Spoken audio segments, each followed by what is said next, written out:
Welcome to the Everyone's a Critic movie review podcast. I'm your co-host, Bob Zerl. What would you do if you had $1 million? I'll tell you what I'd do, man.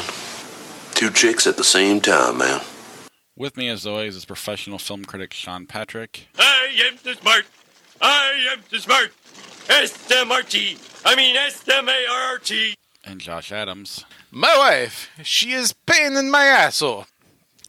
Forgot. Sorry, I meant to send you a new clip this week. No, if I had time, I would have taken clips from A Boy and His Dog, and because I had a couple ones I liked that I wanted to throw in there, but I just didn't have time to make them. But yeah, we're at ihatecritics.net, everyone's a critic podcast.com, Facebook. We have a group and the page. Twitter and Instagram handle is Critics Pod. There is our top 5s if we do those, or movie 5s, trailers, interaction. The podcast is there. The 30-year-old movies are there. Our website has the classics. Follow us, like us, help us grow the show. Just drew a blank. Apple Podcasts, Google Podcasts, Spotify, Stitcher, all your podcatchers. Subscribe to the show, rate and review the show, share it with your friends. And then our podcast merch, ihatecritics.net/ or just click on the podcast merch tab. All our products are from TeePublic. If you have an idea for another design, let us know. We'll try to create that as well. And then Patreon, ihatecritics.net/Patreon. Get yourself a credit on the show and other perks. There's also a PayPal link on our site as well. I did get the 1989 movies up. They're finally there. It only took mid-February, but they got there. January doesn't matter anyway, right? Apparently not, after we reviewed it all. Good Lord. But yeah. And I think their Undisputed Classic tab's still up to date. I try to do that every week. I'm sure I've forgotten before. Let me know if you notice something missing. News this week, we'll start with Tommy Wiseau. He's got another idea for a movie about shark attacks. They have sharks in Romania, or where he's from? I don't know. Venus? New Orleans? New Orleans. Isn't that where you say that's he's Sure. from? All Sure. American? It's completely. He's the most American one there is. I'll go anywhere for this man at this point. Best Friends is one of the best movie-going experiences I've ever had, and yeah, I'm excited. Although, you know, a lot of that was his partner's work in the last one, so maybe him by himself won't be so much fun. All I know is the experience that we had with The Room and The Disaster Artist and whatnot at the end of 2017. You insert a title called Big Shark. This guy, yeah, I have zero expectations of like legitimately thinking it's good. I just know that I'll enjoy myself quite a bit. But I haven't seen Best Fiends Friend, whatever it's called. But I mean, The Room is so genuine and authentic, even though it's bad. But it's almost, the genuine is so perfect that it almost steps out of bad and is okay. It's memorable. It makes you talk about it. So, yeah, I mean, it depends on if this is truly him with his endless bank account making this movie, or if he has somebody just trying to cash in on his 15 minutes that's going on and throwing money behind a sci-fi type movie. Depends on Sci-Fi Channel is what I mean. I mean, and this isn't like he's never actually gone away. Well, Tommy. right. I mean, he's made a bunch of stuff. He was in, what was it, Ninja Cop 2 or something? Like he's one of these really, like he's been in a few of those. He did a limited series or something about a house with blood in the walls or something. It was not good. It was bad, but it was bad in the way you're talking about, like somebody trying to take advantage of. Hey, I'm working with Tommy Wiseau. Right, and that's a different kind of bad than Room bad. So that's the only thing I'm a little worried with the shark attack thing. But now I know he's never gone away, but he's now kind of like somewhat more famous than he's been. And that's going to fade here shortly if it hasn't already. So, I don't know. But I'm on board at least for checking it out. And I can't wait to see Best Friends whenever. Is it streaming yet? Yeah, it is. It's on Prime now. Free? I don't know if it's free, but it is available to rent online now. I highly recommend it. And part 2. if something like The Meg can make a decent amount of money last year and the effects of the shark aren't all that great, to be honest, then why not give it to a guy that knows that he's not making an Academy Award level film and make a movie literally called Big Shark? Hi, Shark. He doesn't know that he's not making all the better. They tried to make something, enjoyable and fun and good in The Meg, and it was underwhelming, so I'm fine with it. It sounds pretty jawsome to me. There's no way it comes to What are you talking about, Shark? I don't understand you. Why are you so angry, Shark? But yeah, I mean, he'll never fully go away because they'll be screening in the room as long as they're screening Rocky Horror Picture Show until he's gone. So. And then the only trailer, as far as I know, that we put up at least is Child's Play, the remake. Boo! Boo! That's my review.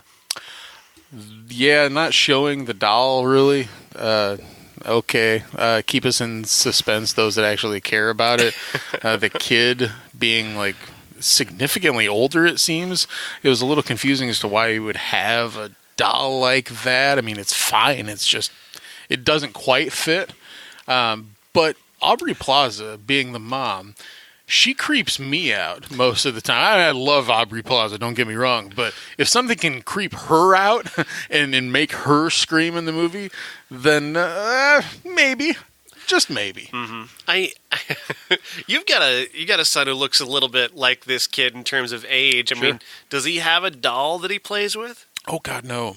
I mean, even though I tried to extend his childlike innocence just a little bit longer in trying to provide ideas like that, I realized he's growing up. I'm going to need to start treating him like the age that he actually is. They kind of do that on their own, it seems. So if he did, that would be fine. But no, he doesn't.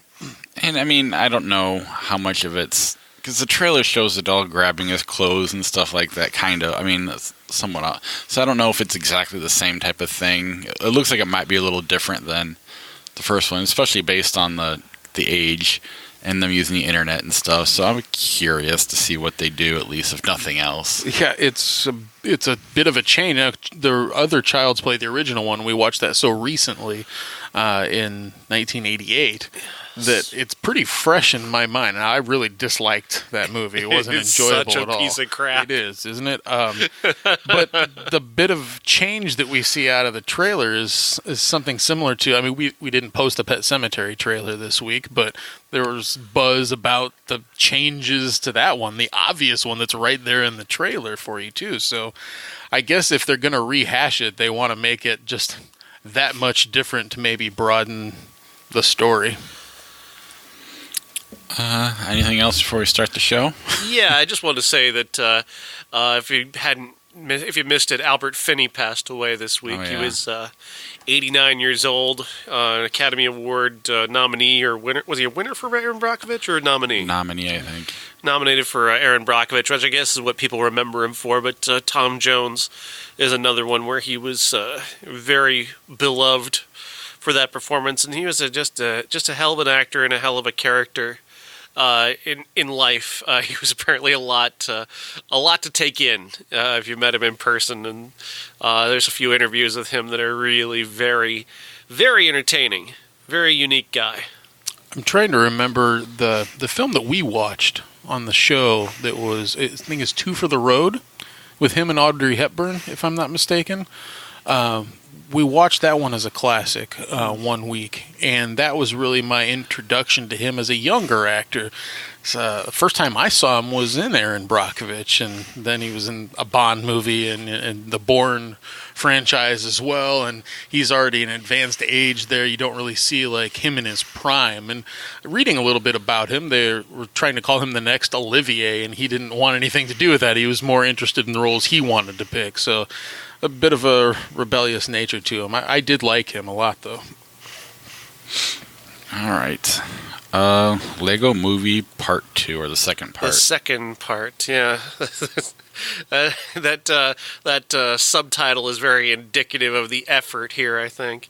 Not that I hate this movie. I don't hate it.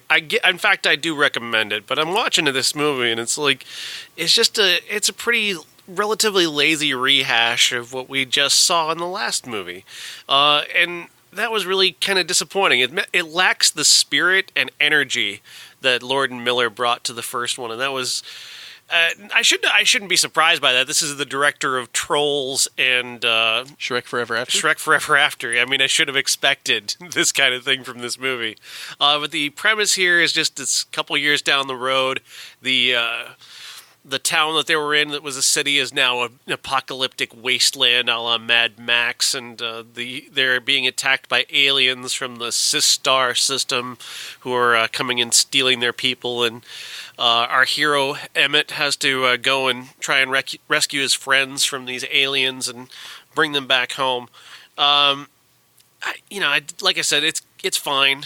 It's funny enough to recommend, but it's pretty weak in terms of just what I was expecting from the first film, because the first film was so very funny and so very fresh and so very different, and this was just like, just reference. Like, here's another reference and another reference, and then they've set up this whole thing about the Mad Max world that they've got going on where they're living now, and then they leave it like almost immediately. Like, it's there, like they introduce this really clever idea, this comic premise, and then they just leave it.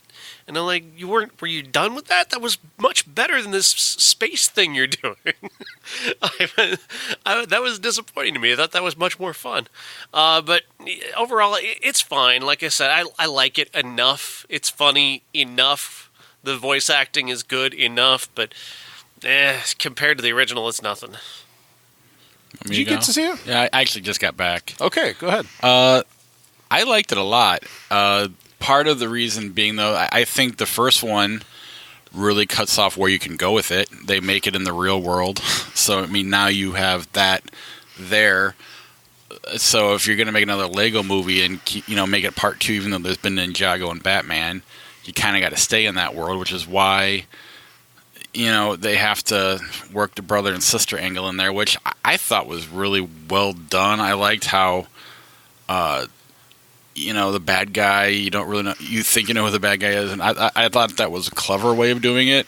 Without being, I don't know. It separated itself from a Toy Story movie enough where they just weren't rehashing a Toy Story sequel, because it does kind of have, it starts to go in a direction that a Toy Story movie would go, but it finds its way away from that, and I mean I think it's as good as it could be because of the way Lego Movie ended it by putting it in the real world with the Will Ferrell stuff.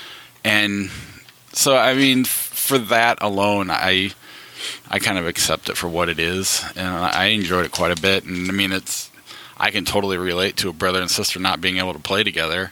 And that makes sense why there's a Mad Max universe and like a weird little glittery universe. So it all works for me enough. I was a big fan of it as well, and I think the first one is so innovative in its way. I remember at the time saying that I was underwhelmed by it, and I maintain that I'm underwhelmed by it in comparison to what I knew of Lego Entertainment at that time. So biased because a different creative Lego team had been in place when I was introduced to the whole thing. Then they've got Lord and Miller, which is it's a different brand of humor. Okay, it's less spoof, and gosh, I don't even, what would you call their type of humor? It's not sophomoric either, but it's clever. There are just things that they do that I'm not always on board with. But what they set up this whole world where Lego stuff mixed really well with practical stuff, and you can't introduce something for a second time. So that innovation part of it is gone. Now we've Right. had 3 Lego films, so we have to invest ourselves into the story and in the characters and the jokes. And for one thing, I laughed almost constantly throughout this movie, and obviously, there's plenty of dad jokes in this movie. There are plenty of puns.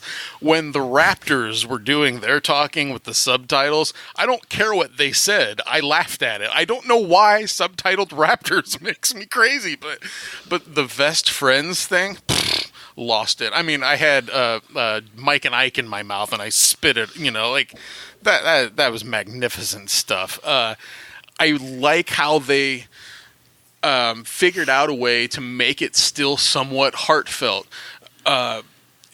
We can all remember situations with siblings in which we didn't get along, right? And that hit me a little bit, right? Because I could never play with my brother. He didn't play the way that I played, and so it wasn't like a destroy his whole thing like it happens in this movie that sets up this Armageddon event with. Again, I can't help myself. But I did feel that is a message that could really come across to kids between the ages of, say, 4 and 11 or 12 or whatnot. There's something to be garnered from that. I think that the film does a good job of not being groundbreaking, because it's not groundbreaking, but telling a fair enough story with a good amount of jokes and some memorable characters. I was betting with my son that the voice of Rex Dangervest, which, again, Rex Dangervest, that's just wonderful, that the voice of Rex Dangervest was Kurt Russell. And he said, no, it's Chris Pratt. I'm like, well, yeah, that would make sense, but it's got to be Kurt Russell. Because there's an Chris Pratt doing Kurt Russell. Yes. And because even at some point in the movie, they talk about Rex's ego. And I'm like, haha, see, they work together already, blah, blah, blah. And then my son was right. And so I owe him something. But that was just a fun little a side note to the movie. I enjoyed myself a lot, especially more than the first one. My expectations were where they should have been going into it. This has a lot more rewatchability for me. The references and stuff like that, because I don't need this to be an Academy Award level type of film. I just need to enjoy it because Lego is my son's thing. Therefore, this one got me more than the first one, so I'll take it. It's fine. I just think it could have been better. Like I said, I really like the original, and I think this is more in line with. Oh no, I don't want to say it's in line with the Ninjagos because that really sucked. Yeah, it did. I walked out of that movie because it was just not. It was actively unpleasant at times, just how unfunny that movie was, and so this is at least not that. But it's nowhere near. Like Lego Batman gets better the more I think about it, and the original Lego movie I really love, and this one I'm probably gonna forget this one by the end of this show. I feel like when you say it could have been better, I don't think it was kind of handcuffed going in, so I don't know that it could have been. I mean, I get if you did what you did with Batman and just put it out there by itself and did the Mad Max thing, I suppose. But in order to keep it actually in the universe, I don't really know how you make it better. But at the same time, it's only going to be so good. So I mean, I don't think you're wrong in saying that it's good enough, because that's kind of what it is. But I was with both my kids, and they weren't even picking up on, hey, play together. I'm going to put your toys in the storage or whatever. It wasn't that funny. I'll be honest, I didn't laugh once. I just enjoyed it. So. It doesn't take much to humor me, basically. I mean, you guys make me laugh to the point where I need to catch oxygen sometimes on the show. So congratulate yourselves, or don't congratulate yourselves, because my bar is so low. Speaking of low bars, What Men Want. Low bar, and it couldn't even get over that. What Men Want is awful. This is director Adam Shankman, who's a pretty terrible director. He directed Bringing Down the House, among other garbage that he's directed over the years. Rock of Ages was his last movie about 7 years ago. And it's just everything you've ever seen in any other movie pretty much is the joke here. It feels like this was written by somebody who just took a screenwriting class yesterday and finished it. That's the level of just dopey predictability that happens throughout this movie. And it's not just because I've seen what Women Want and remember that movie. It's just that they didn't change pretty much anything from that, and just she's a sports agent, fine, and he was a marketing guy, whatever, but the dynamic is still all pretty much the same throughout, and they don't really invent anything. Erykah Badu is in this movie, and she's playing a tarot card reader who kind of is supposed to be the inciting incident, but then, no, she just hits her head, and that's what causes it. So why was this character even introduced? But then they keep revisiting this character for whatever reason, as if she was responsible, but then she gets hit on the head again and she loses her ability. And nobody seems to acknowledge that they're just doing the stupid head injury gag. And I don't understand why this movie got made. It's just it's so incredibly stupid, and it mistakes. It's another one of those comedies that mistakes being loud for being funny. And there's a lot of this, like Taraji P. Henson just screaming randomly, just yelling and screaming, and it's just never funny. She doesn't know how to have sex, and she's having this really awkward sex scene with this guy that she likes, and this is before she can read men's minds, so she doesn't realize that she's acting like a complete nut job. And I'm just going, how does a human being not recognize what a complete moron they look like right now, especially a person who's being built up to be so smart, that she's like best friends with Serena and Lisa Leslie, and she's their best friend.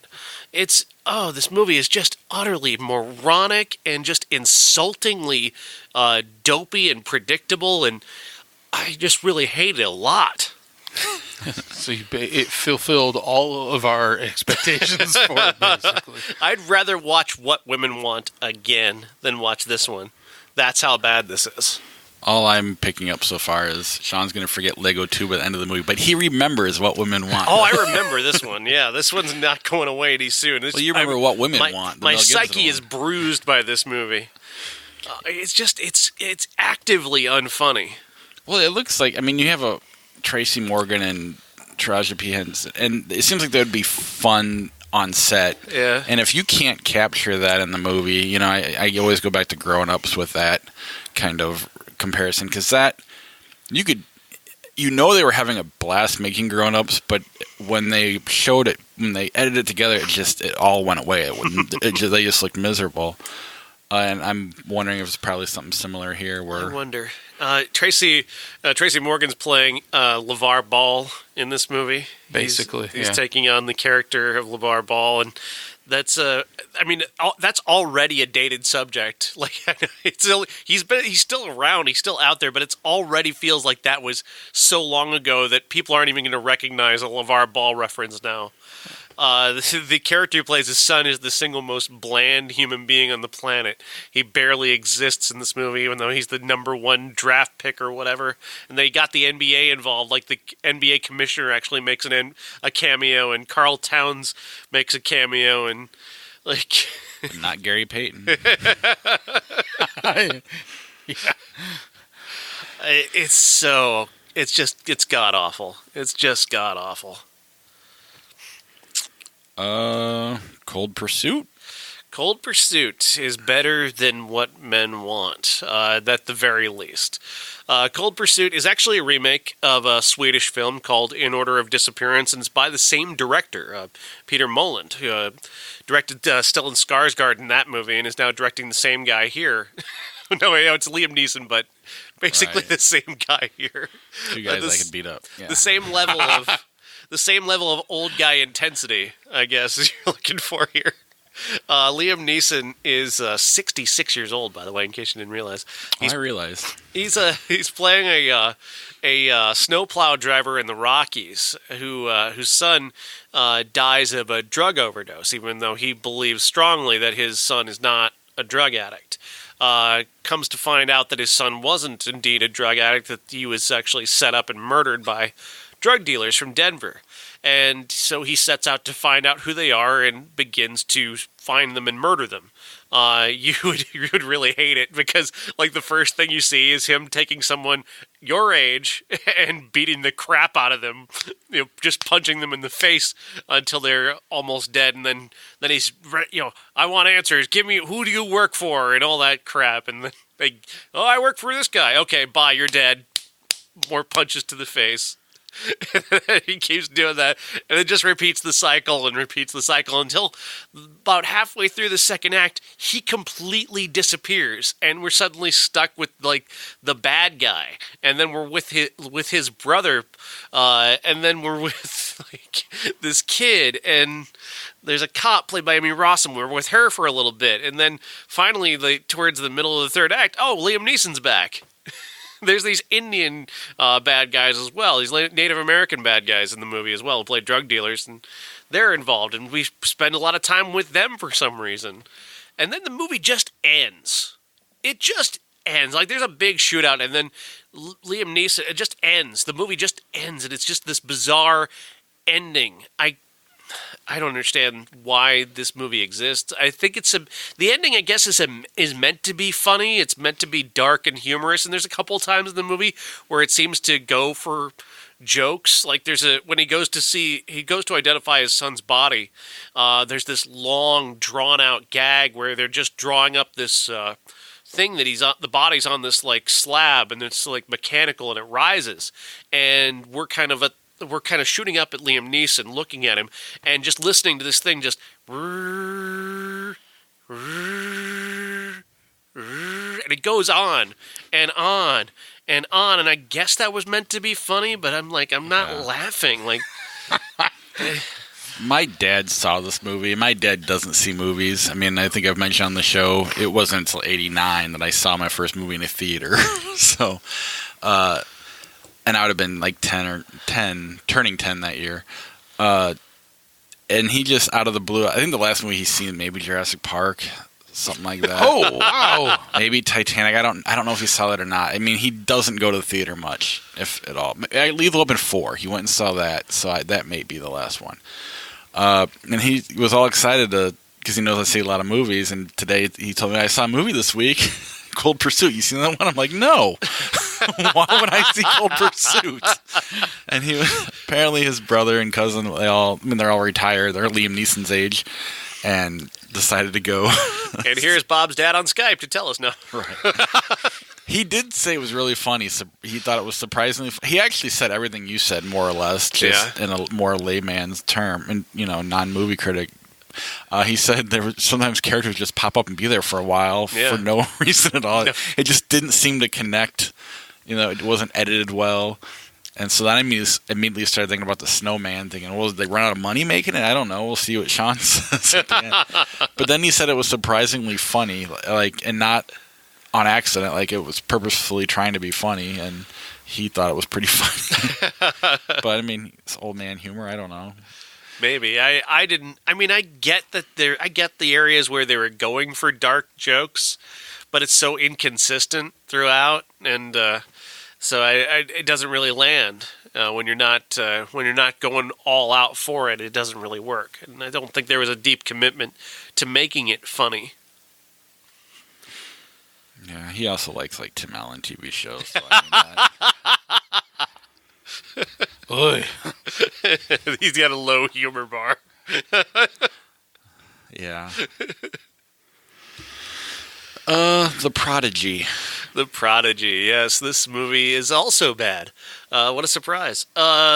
This is a horror film starring the girl from Orange is the New Black. I don't remember her name. One of them. Yeah, the lead one. Anyway, Taylor Schilling, that's it.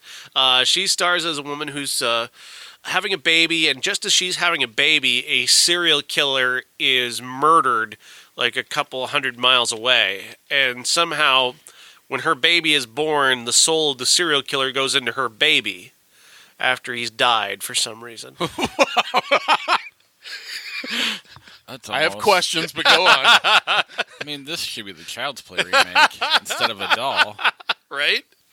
Mix The Omen and Child's Play. And anyway. So the child's a genius, a prodigy, if you will.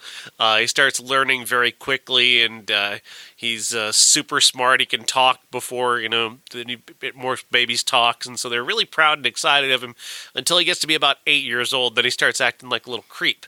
He attacks a kid with a wrench in class. Like that. he tries to murder the babysitter like almost immediately.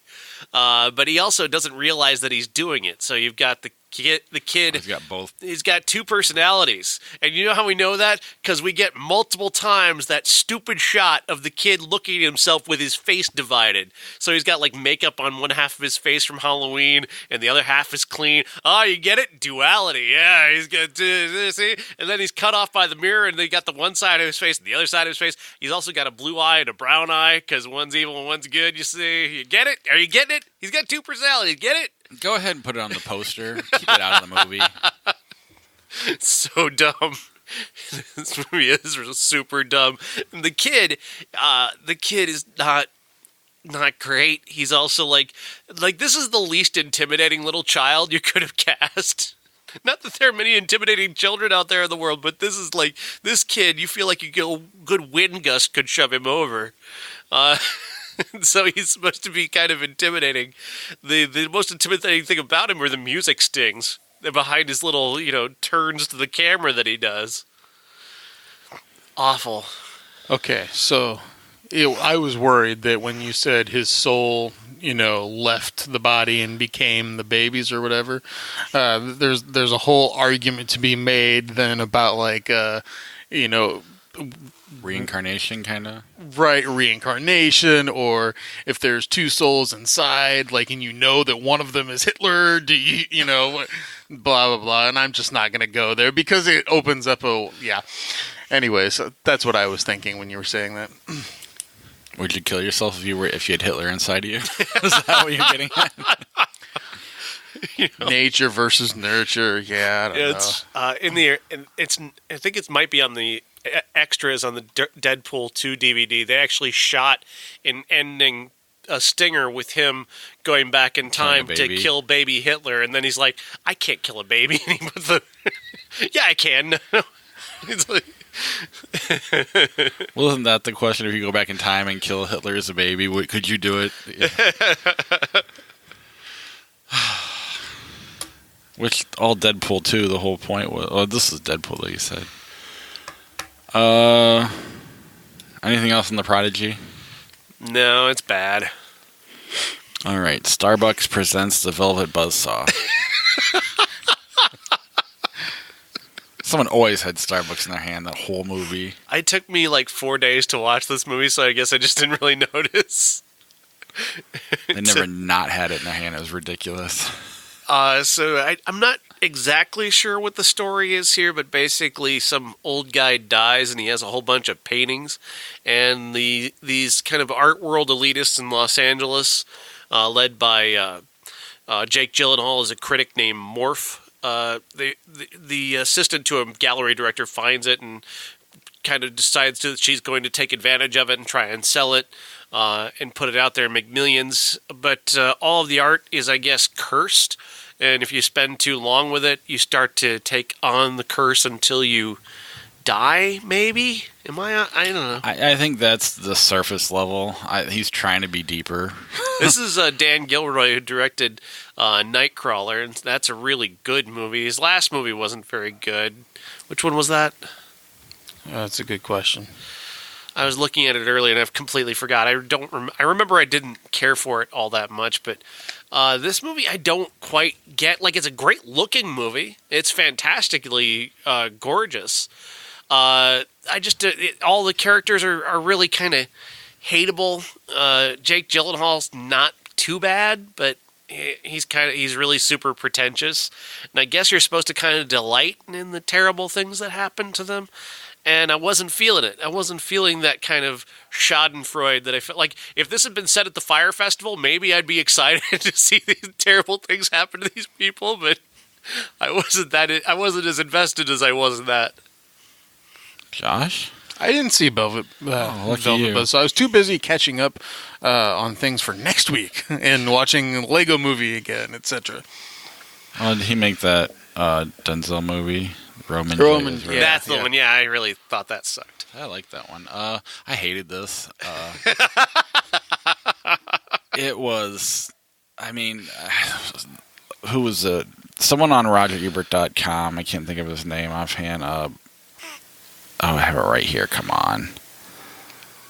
Brian Tallarico. He said it's a superficial movie about it's mocking superficial people. And to me, it just, I don't know. And I've always defended, and that's exactly what it is, and to the point where it just is more annoying than anything. Basically, you get wrapped up in the art, or not even the art. Like Renee Russo was in a band called the Velvet Buzzsaw, and she left it. She sold out to become, an art dealer or whatever, and she cheats and steals. And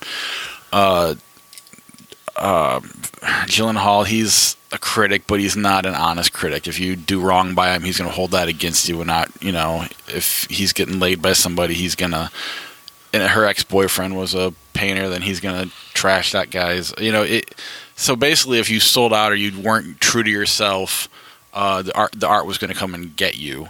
But then there's two artists who have always maintained, I think one was played by David Diggs and John Malkovich. They stayed true to their art and nothing happens to them. And the metaphor is so stupid that you kind of just start rolling your eyes at it.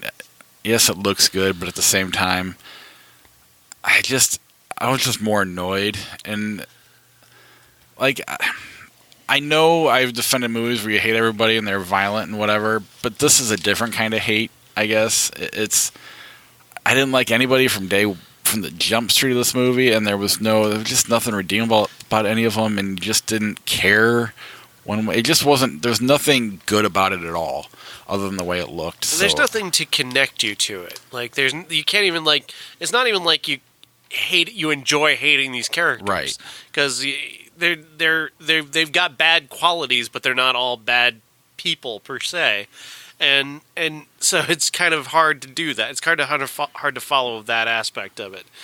Finding a through line, finding something that you can connect to. And like I kept having to turn it off just to go do something else and then have to come back to it.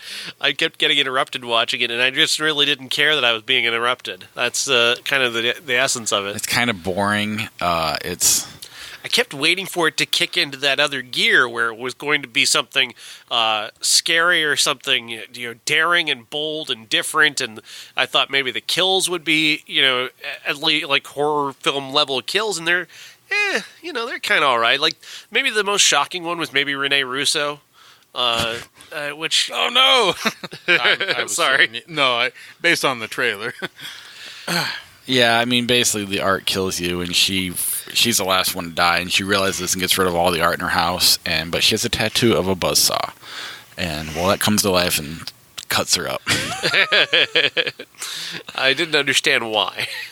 Well, that was the only piece of art left around her, and that was her. Because if you notice, what Gyllenhaal was killed by the piece of art he trashed. Oh, okay. Everybody was killed by the art that they despised. The girl was killed by the graffiti. Hated. At one point she mentions hating graffiti, and I don't know. I hope I'm not talking you into that is super pretentious. No. Yeah, the way that you guys are talking about it, I'm like, this, man, as promising as the trailer was, at least in concept and who was involved and whatnot, what you're saying is something almost unbearable to watch. I don't want to shit on the actress because they do a good job. Yeah, I mean, like Gyllenhaal gives you a full-fledged character, and Russo hasn't been this good in quite some time. Since Nightcrawler. Yeah, really. And Toni Collette's really good, but she's always good. Yeah. I mean, it's boring.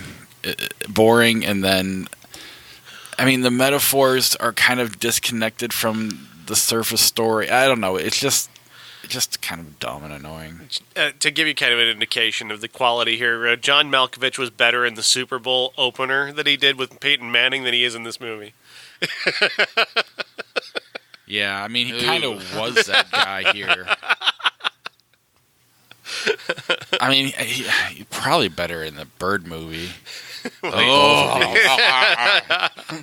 I mean, he wasn't really the problem with any of these, but yeah. So I thought I was going to have to defend myself on this one, but I'm glad. No, this was very good. All right, let's see here. Ladies and gentlemen, this is the main event for the linear, legitimate, and universally recognized, undisputed classic. I don't have another soundbite for this. So. Movies, Boy and his dog. movies that time forgot. I'm kind of that's where I'm kind of at with the title, I guess. The Boy and His Dog stars Don Johnson as a kid living in a post-nuclear world where he's got a talking dog for some reason, and the dog helps him find women. And I guess. he is just. I'm like, is this what it's like for other guys? You're just completely obsessed with your penis constantly. I must have sex every minute of my life. Like, is this? Because I mean, I enjoy a healthy sex life, but it's not like a constant, like the only thing I'm ever thinking about. And this guy, he's like every Porky's movie rolled into one character. Like he's like a raging hard-on walking through the entire movie. And everybody who's listening to the show is going to remember early on I said I wanted to use clips from this movie. It's basically the whole premise, though, is that the dog helps him find women. And there's this underground society that wants to capture him and have him repopulate their part of the barren wasteland, I guess, that's underground. And they're led by Jason Robards, who's really great, but what the fuck was he doing? Like, what was the point of that? I don't know. The talking dog is the most interesting thing in the movie, and then they take the talking dog out for like the last part of the film. Yeah, this movie is kind of like Demolition Man meets Logan's Run meets Look Who's Talking Now. I mean, am I off? No. A little Mad Max in there. Well, yeah, I mean, I had to pick some post-apocalyptic movie. But, I don't know. That said, I kind of enjoyed it for what it was. I mean, it's pretty original movie. But it's based off a Harlan Ellison novel. He's an extraordinary, well-known writer, and I think a Pulitzer Prize winner at one point. So it's original for sure. I don't know if this necessarily is capturing what he was capturing, but I've never read the book. I don't know. Right. Maybe the character is just a raging hard-on in that movie too. But it's downright creepy. His obsession is like he's going to rape. Like that is what's going to happen. He's going to find someone to rape. That is the whole first act and a half of this movie. What do you think, Josh? I tried to pay attention to it a number of days ago, and then 4 minutes in, I said, "Oh, hold on a second. It's gonna need my full attention. Okay, I can't get on the bike and watch this. I can't do something else and watch this." And then today, I ended up doing something else while watching it, but that's fine. I enjoy what they were trying to do. The concept of it is kind of interesting, and this telepathic dog. Okay, I'll just suspend disbelief because we're in a low budget, early 70s film that's science fiction. I mean, and in fact, if we want to say post-apocalyptic nuclear wasteland, maybe the dog acquired these abilities through, whatever. I don't care about that. The dog is definitely the best part of the movie, has all of the interesting things to say. But once they start to get down into this society underground where Jason Robards and a bunch of other people are in Baroque makeup for whatever reason, I started to check out a little bit. Now, their whole idea of genetic diversification, solid scientific idea, okay? But all of these people are creepy, and I was kind of hoping that maybe it was all in someone's dream. Like, this was all Vic's dream. And he was actually just the last man on Earth because everyone else had been wiped out by nuclear weapons. And then we watch him as his final breaths take place, and then everyone's really dead. Because I would want all of these people to die. It's a terrible film. Are you positing a Jacob's Ladder scenario? Ooh. He died in the apocalypse and is... That's not bad. But there's pretty, creepy scenarios here. It's not exactly flattering to a lot of characters. It was a fine watch. Like I was thinking to myself, because it's early 70s and because we talked about the clones and then Supervan afterwards, that this was going to be another one of those, like, there's a lot of sounds, but not a lot of plot going on or story. It's watchable for sure. Runs at about an hour and 35 minutes, and it's free on Prime to stream right now or whatnot. So would I recommend it to somebody? No, but I am glad we watched it because it has like the pedigree of having been something that one of our listeners wanted us to watch, and that's always something that I get behind. I love recommendations like that, and we rarely get to actually act on them, so that's a big deal to me. And seeing Don Johnson kind of like early in his career, he still kind of looks the same though. Yeah. Like even in his advanced age now, he still is pretty much the same dude, just a little beefier. I don't know. It's fine. Yeah, I mean, I enjoyed the watch of it, the watchability, I guess, and the fact that it's just wholly original.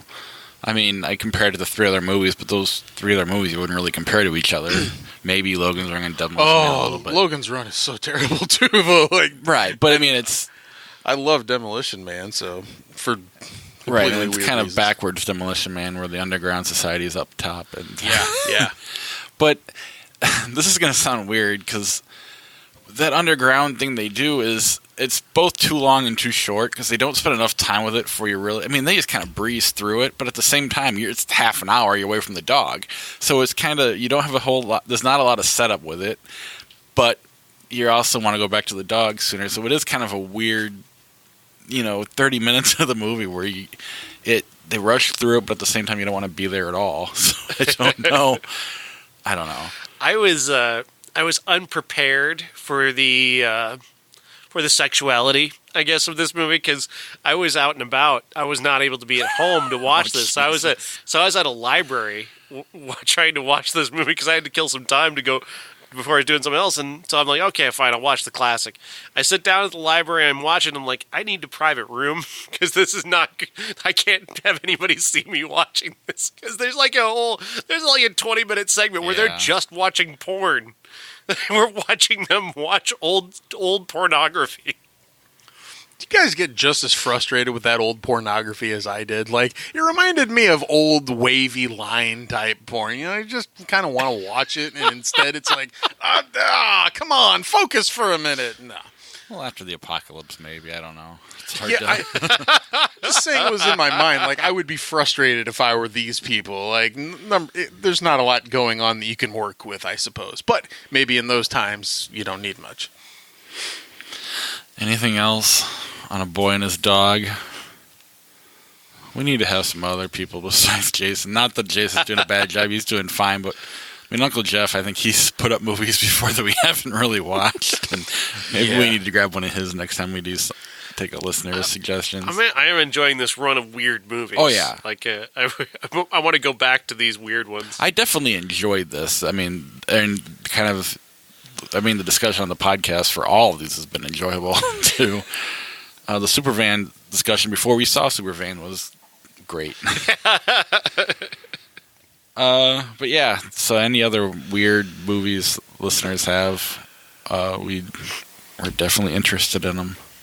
New Patreon tier, $25 where we'll watch any movie you want. Since this is Aunt Bethany's 80th Christmas, I think she should lead us in the saying of grace. What, dear? Grace! Grace! She passed away 30 years ago. Happened in 1989 this week, Josh. 3 movies turning 30. One of them I haven't seen and didn't get a chance to watch this week, called Tap. Gregory Hines is in it, and he's just released from prison and must decide which of his previous professions to return to, tap dancer or burglar. You seen this one? Anybody? No? I believe,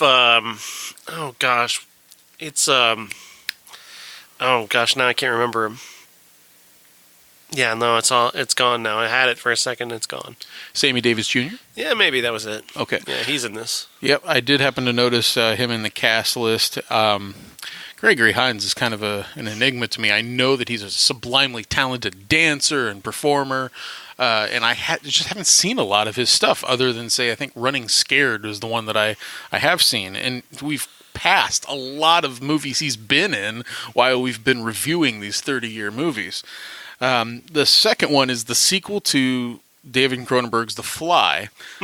And Cronenberg is not the director here. No. And Jeff Goldblum is not in it. Nope. And Gina Davis is not in it. Nope. And I've seen The Fly, too. And we're talking like that period of time, age 13, 14, where USA Up All Night was happening, late night Showtime, late night Cinemax, where I'm watching things like The Guyver with Mark Hamill and Maniac Cop, and this was something like that. What I remember the most from this is the form of the fly that Eric Stoltz turns into is a super memorable, terrible movie monster. And by terrible, I mean, that they put a lot of effort into it, but it sure doesn't compare to special effects of the day, of our time. So fast forward to 2019, this fly would probably look a whole lot different, but it doesn't look like Jeff Goldblum's Fly either, which was grosser, I think, more well done. It's just it's more like a larva situation, but there's a certain lack of charisma with Eric Stoltz too, that Goldblum by himself, and you just look at him and you get like an entire story because he's making noises and doing things with his eyes, and Eric Stoltz just doesn't do that. No. There's the dog was interesting.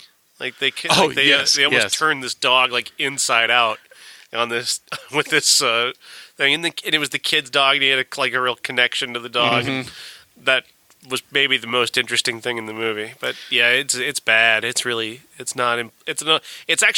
unpleasant, really. I remember saying to myself, whatever the original, because I had not seen the original Fly when I saw The Fly too. That rare moment in my life where, how did you do that?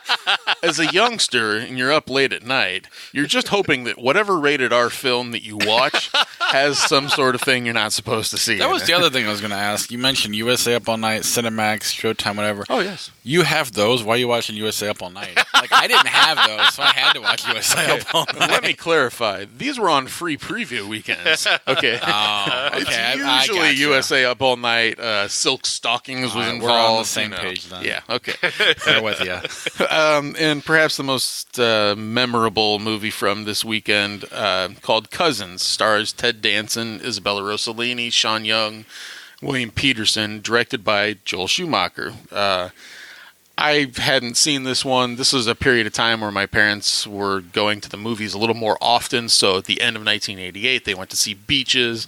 And then earlier on in 1989, they go to see Cousins. And to me, they were kind of close enough together, a couple months apart, that I remembered them being linked. So I wanted to watch this one just to see what the big deal was for them. My mom really liked this movie. And I think she liked it because of Isabella Rossellini, and I can get that. I like her character in this one. She's sweet. She has an actual struggle as to what to do. She's at once loyal to her family, but also clearly is not experiencing the kind of love that she might deserve. And the film does justice to her in that particular fashion. But then at the same time, there's a bit of an inconsistent tone with this movie. We want to see Ted Danson's character, who's married to Sean Young, and Rossellini's married to William Peterson.